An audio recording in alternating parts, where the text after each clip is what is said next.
Hi, and welcome to the very first edition of what we are calling the Writers' Forum here on cable television. My name is Tony Matizik, and I, as well as other members of today's forum, are all from Western Massachusetts. The purpose of the forum is really pretty simple.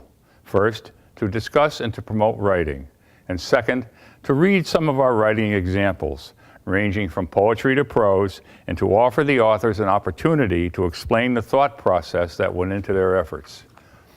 And finally, to offer you, the audience, an opportunity to read your material on some future show. We'll talk more about that later. Allow me to introduce the panel. First, from East Longmeadow, Elaine Francona.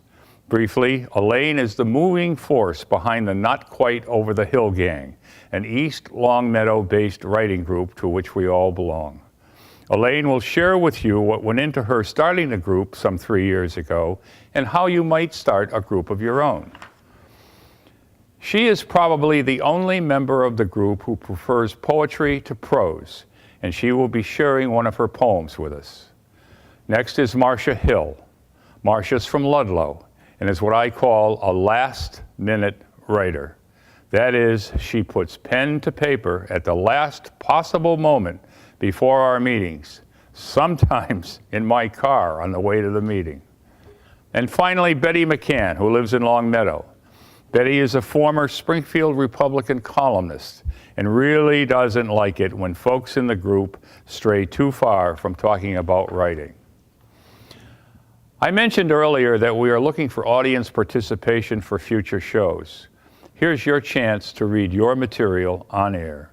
To be considered, there are a couple of guidelines we would ask you to follow. First, limit your reading to from 5 to 7 minutes. Obviously, we would ask that it would be in good taste. And also, since we have absolutely no idea what the viewer response might be, we will only be able to accommodate entries that our limited resources can handle. Finally, your reading can be anything: prose, poetry, even a few pages from a novel.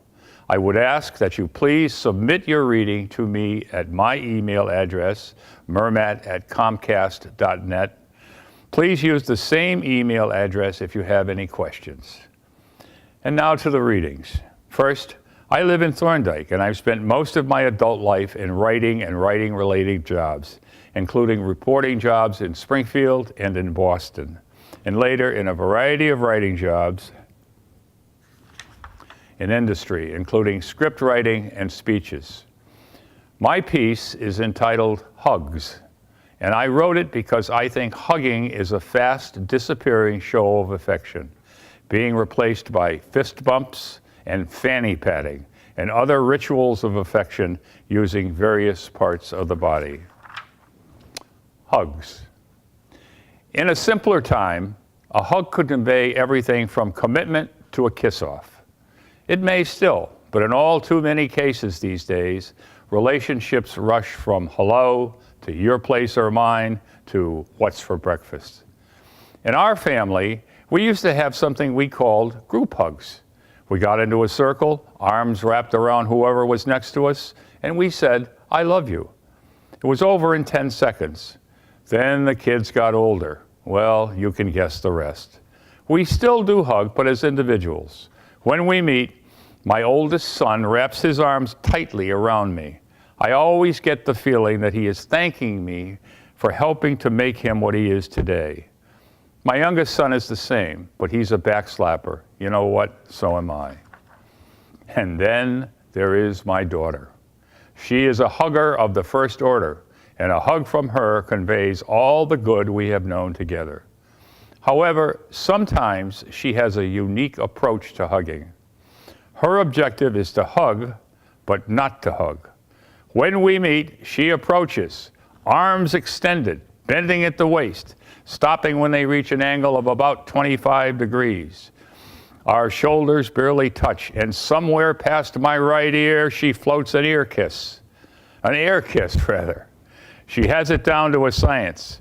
I have yet to figure out my part in all of this. Then there's Aunt Jane. Everybody has one. Aunt Jane, who, by the way, is married to Uncle Harold, comes at you like a front-end loader. at full speed, wraps her arms around you until you're doubled over backwards. What she gives is not really a hug, it's a wrestling move. Your arms fly out to the side and you try to move out of her titanium-like grip. Forget it. It's not over until she decides it is. In times of sadness, nothing replaces a hug to convey empathy. But there's more to it than that. There you are at the funeral home, at Cousin Helen's wake, hugging a relative you haven't seen in 5 years. The strength of his or her grasp tells you how important it is that you were there. They whisper into your ear, you know, she told me you were always her favorite. Huh? Her favorite? Or at the hospital, as Uncle Walter fades away, Aunt Marie, his wife, buries her head on your shoulder and says, he always told me how much he wanted to tell you of his appreciation for all of the things that you did for him during his tough times. Huh? His appreciation? Her favorite? Appreciation? Never heard it before. Is there a message here? Yes, do it now. Finally, there is the hug that hugging is all about. It begins with breakfast at the diner. You have the lumberjack special. She has egg whites and chicken sausage. Into the car to Williamstown. Just a few straggly leaves on the trees along the pike. It's chilly in Williamstown. You walk the main street. She finds a book by an obscure author that she's been searching for. Leaving the bookstore, your hands brush and fingers intertwine. The grip is beyond fondness. For lunch, it's the Thai restaurant. She tickles his lips with a chicken sauté.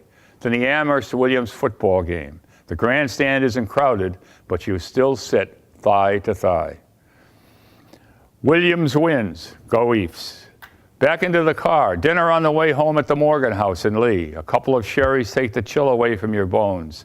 On the pike, it's getting colder, and the heater in the car comes on. Back to their home.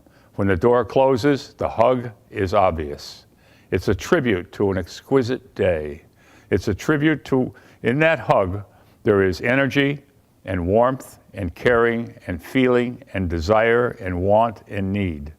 She tucks her head into that niche, that little cupboard of space between his cheek and shoulders. Mumbles are exchanged. You know what they are. And that is really what hugging is all about. I hope you enjoyed my piece as much as I enjoyed writing it. And now for our second presenter, Elaine Francona of East Longmeadow.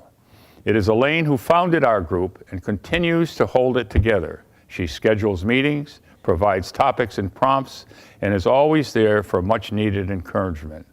She will share with you an idea or two about how our group was founded and how you might start your own. Her reading will be an original poem, which is one of our favorites. Elaine? When I moved to this area about 6 years ago, I didn't know anybody.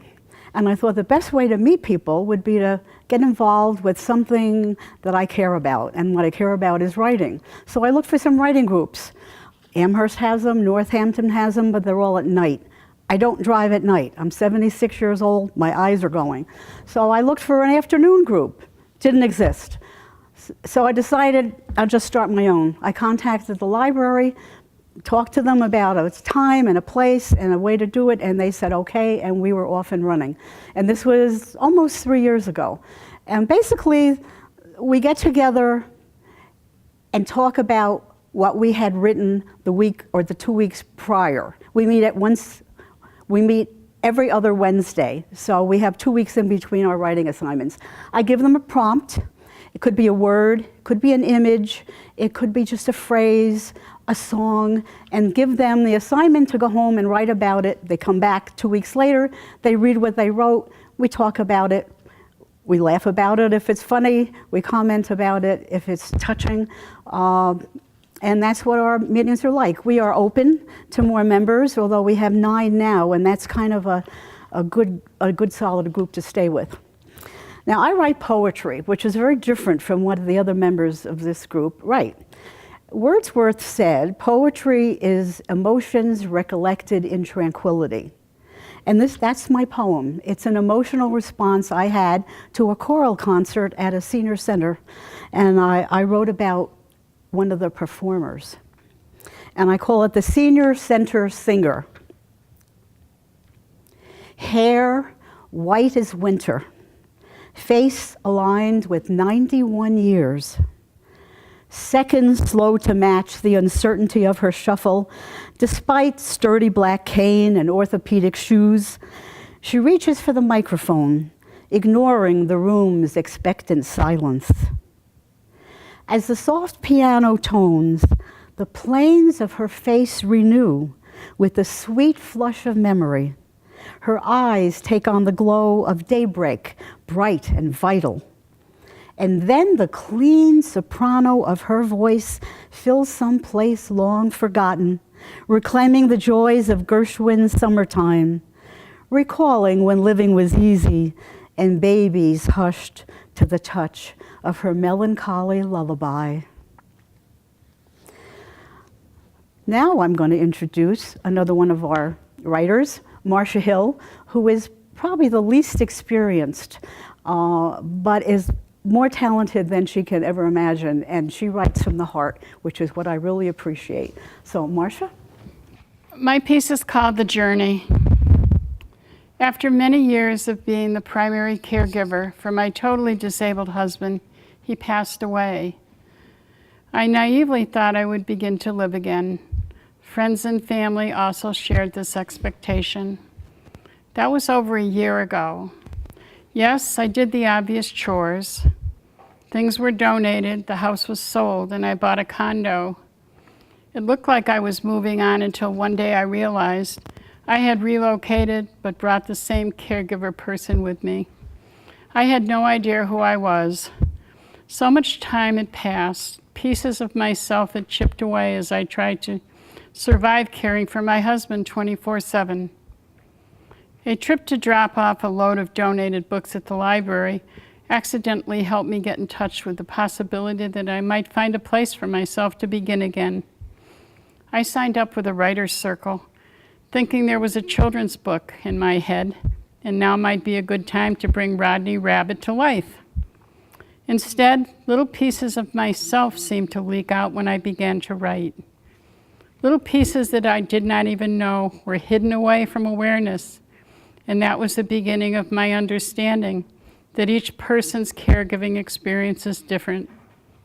That there is no one answer about how to get better, and other folks' expectations of your process is more of a burden than a help. I decided I would write a series of short essays or stories outlining my experience in the hope that others might understand each journey is different, and you have to follow your own instincts and not give up. This was the first step in a journey to find myself again. And our next reader is Betty Mccann, who was a writer for the Springfield Republican and wrote her story in response to a prompt, "Where do I live?" Betty?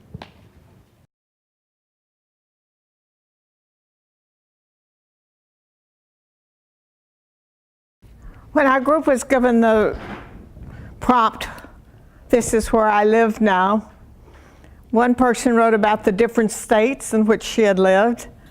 Another wrote about the view from her kitchen window. I took a little different approach. This is where I live now, a lonely place in the shadows of memory, a place where the blazing flames in the old iron stove ignite my soul yearning to go back. I have walked up the path to my yesteryears and have been greeted by the warmth of those days gone by. I gaze from my window and see my tow-headed children splashing in the pond just a few steps from my view. "Marco Polo, Marco Polo," their young voices are calling out. But the laughter and the voices fade, and I look again, and there's no one there.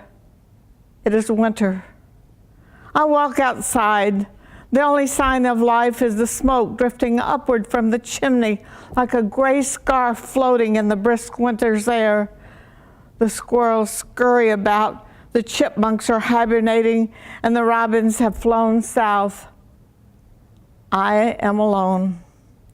Yet across the lake, I seem to see my husband as he dips the paddles of the canoe into the water and glides away from me. Soundlessly, further and further away he goes. I call to him, but only the echo of my voice returns.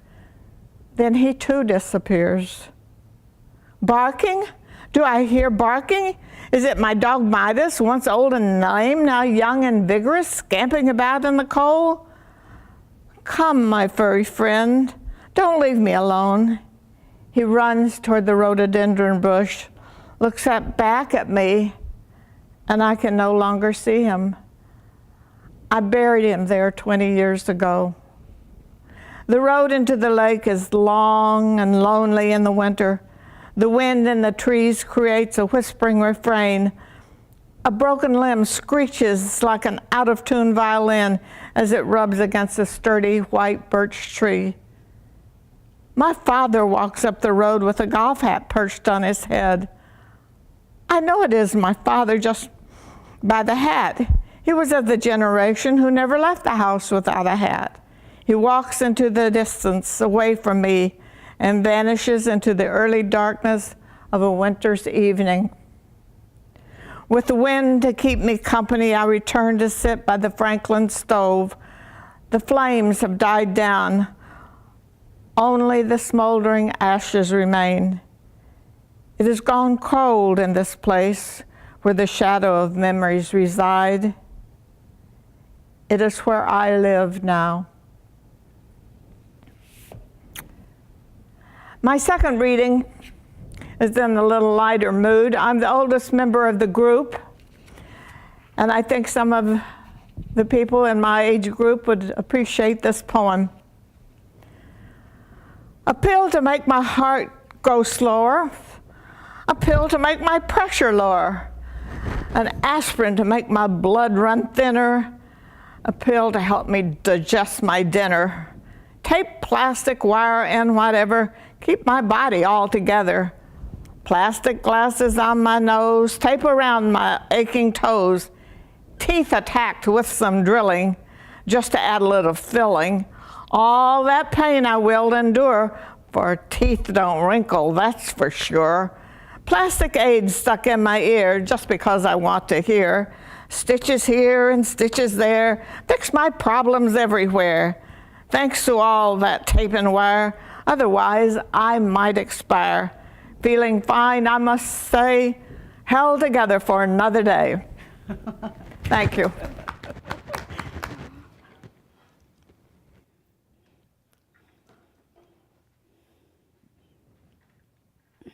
Well, thank you all for watching. We hope you enjoyed I hope you enjoyed the readings. I especially like the last one that Betty did because, at least among our group, it applies to virtually all of us. We all have shelves in our closets just filled with pills. Again, thanks for watching, and we'll see you at some future time.